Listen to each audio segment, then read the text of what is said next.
I went to one NA meeting, and I remember looking about, that room and really judging those people. Here I am, addicted.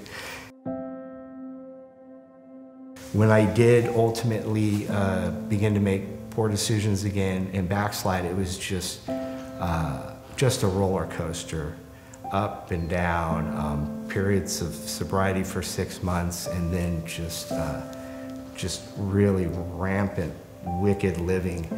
Having overdosed myself, having, awakened with people hovering over me, awakening in a hospital, looking at the bright light, thinking I've died. I had the ability to be addicted to whatever was at hand in short order.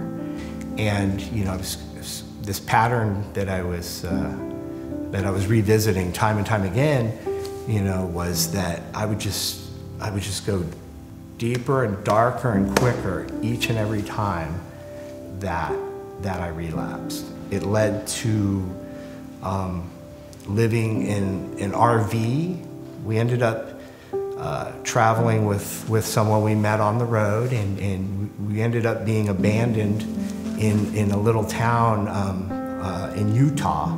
It began to snow, and it was quite desperate. We had slept in a cemetery the night before.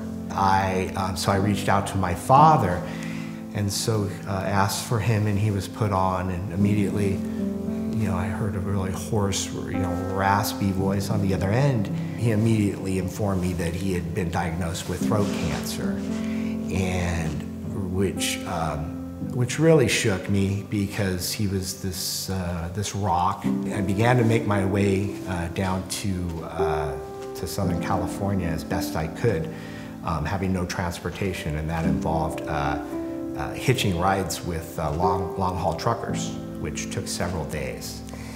In that intervening period of time, he had passed away.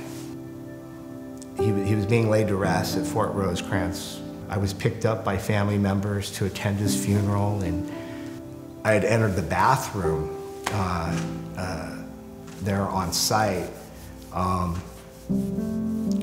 to use. Brother-in-law is pounding on the door, trying to rouse me out of there, and just pleading with me, just pleading.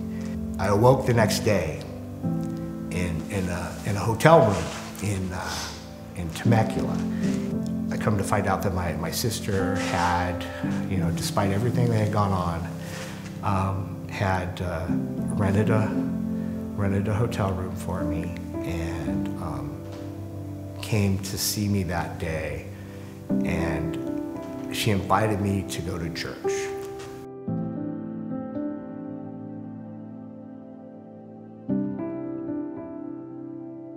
I subsequently met what became very apparent to me early on, my future wife.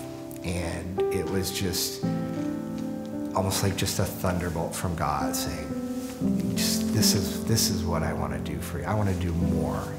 God stepped into my life in the midst of the wreckage and the chaos that I had created, and sought me out and was willing to adopt me into his family. Chose me. When looking in the mirror, I would not choose me.